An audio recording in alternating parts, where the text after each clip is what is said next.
ইতোমধ্যে রাজধানী ছাড়তে শুরু করেছে সাধারণ মানুষ। নিজ নিজ এলাকায় ভোট প্রয়োগ করার জন্য তারা রাজধানী ছাড়ছে। সেই বিষয়টি নিয়ে এবার আপনাদেরকে জানাবো।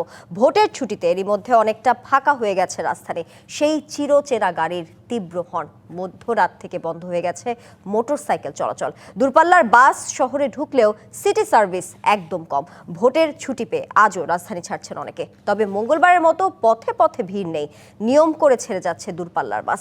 স্টেশনে নিরাপত্তা নিশ্চিত করতে সক্রিয় রয়েছে রেলওয়ে নিরাপত্তা বাহিনী। যাত্রীদের ব্যাগ স্ক্যানিং, টিকিট চেক এবং ডিজিটাল স্ক্যানিংয়ের মাধ্যমে স্টেশনে প্রবেশের অনুমতি দেওয়া হচ্ছে।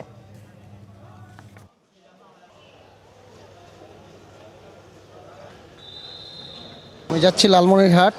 আমি নির্বাচনে ভোটে অংশগ্রহণ করতে যাচ্ছি। এমনি ভোটে যাতে ইলেকশন ইঞ্জিনিয়ারিংটা যাতে না হয়, এটাই আর কি টার্গেট। কারণ ইলেকশন ইঞ্জিনিয়ারিং হলে মানুষের আর কোনো আশা থাকে না। সবাই যদি এখান থেকে চলে যায় তাহলে জনগণের নিরাপত্তা দিবে কে? জনগণ জানি ঠিকমতো যে ভোট দিতে পারে।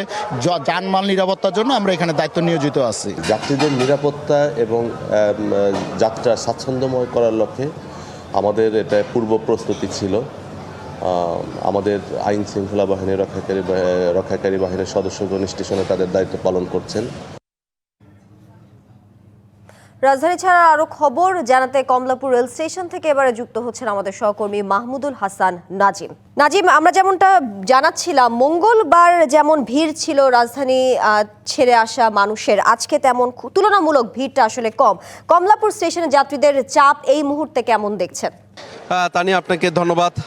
সকাল থেকে কিন্তু আসলে আগামীকাল ভোট, সেই ভোটের দীর্ঘ 17 বছর অনেকেই ভোট দিতে পারেন। এই নতুন তরুণ প্রজন্ম আছেন এবং অনেকেই আছেন, সব মিলে কিন্তু আসলে তারা চাচ্ছেন তারা ভোটেরটাকে জাতীয় উৎসবে পরিণত হয়েছে, যেটি আসলে ঈদে আমরা যেরকম দেখে থাকি যে ঈদ মৌসুমগুলোতে আসলে এরকম যে স্টেশনগুলোতে সাধারণ যাত্রীরা এবং সাধারণ মানুষ, নগরবাসী, তারা কিন্তু রাজধানীবাসী, তারা কিন্তু তার নিজ বাড়িতে নিজ এলাকায় যাওয়ার জন্য কিন্তু ট্রেনে এমন উপচে পড়া ভিড় লক্ষ্য করা যাচ্ছে। আর দ্বিতীয়টি আসলে আগামীকাল বৃহস্পতিবার, যেটি 12ই ফেব্রুয়ারি ছিল সবচেয়ে বড় কাঙ্ক্ষিত একটি দিন, সেই কাঙ্ক্ষিত ভোটে অংশগ্রহণ করার জন্য যারা কর্মমুখর ছিল গতকাল, যারা ছুটিতে যেতে পারেনি, আজকে হয়তো অনেকেই ভাবছেন যে হয়তোবা অনেকটাই ফাঁকা থাকতে পারে, যে কারণে আসলে কমলাপুর স্টেশনে গত 2 দিনের তুলনায় কিন্তু আসলে যাত্রীর সংখ্যাটা আজকে অনেকটাই কমে আসছে। তবে ট্রেন যথারীতি ছেড়ে যাচ্ছে। যারা আসলে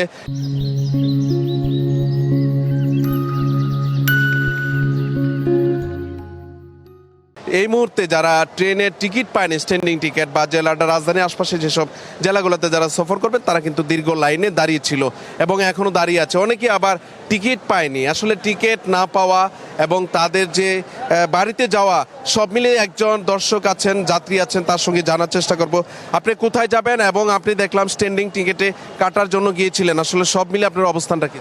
আমি এখানে 1 ঘন্টা আধা ঘন্টা লাইনে দাঁড়িয়ে থাকার পর উনি বলতেছে স্ট্যান্ডিং টিকিটও নাই, সিটও নাই। এখন উনি বলতেছে গাড়ির মাঝে ওঠার পর নাকি টিকিট কাটার জন্য, গাড়ির মাঝে ওটা তো হাওয়ার শিকার হইতে হয়। তো এত টিকিট পাওয়া যাচ্ছে না, এত মানুষের চাপ, তারপরও কেন আপনি বাড়ি যাবেন? আসলে যাওয়ার উদ্দেশ্যটা কি? হচ্ছে 2012 সালের ভোটার, এই পর্যন্ত আমি কাউকে ভোট দিতে পারি না। এবার নিয়ত করছি ইনশাল্লাহ ইনসাফ প্রতিষ্ঠার লক্ষ্যে আমি জামাতকে ভোট দিব আর কি নিয়ত করছি।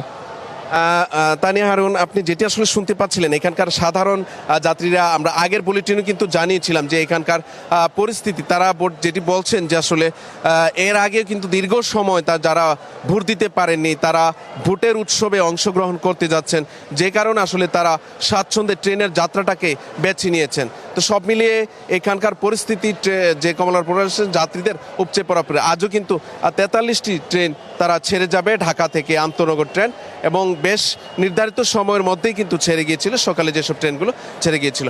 যদি আমি আরেকজন দর্শকের সঙ্গে একটু কথা বলার চেষ্টা করি, আপনি কি টিকিট পেয়েছেন কিনা? জি, টিকিট পেয়েছি। আচ্ছা, আপনি কোথায় যাবেন? আমি যাবো রাজবাড়িতে। আচ্ছা, আপনি কেন আসলে ঢাকা ছেড়ে যাচ্ছেন? আমি কি একটু ভোট দেওয়ার উদ্দেশ্যে যাচ্ছি। এটা কি আসলে কেমন একটু উৎসব মুখর পরিবেশ কি মনে হয়েছে? জি, আলহামদুলিল্লাহ অনেক ভালো লাগতেছে। জি, যেমনটি শুনছিলেন, আসলে উৎসব মুখর পরিবেশে কিন্তু তারাও এখানে বাড়িতে যাবেন এবং তাদের ভোটাধিকার প্রয়োগ করবেন। তো সব মিলিয়ে কমলাপুর স্টেশনে আমার কাছে এই ছিল এখানকার অবস্থা। তানিয়া। নাজিম, আপনাকে ধন্যবাদ।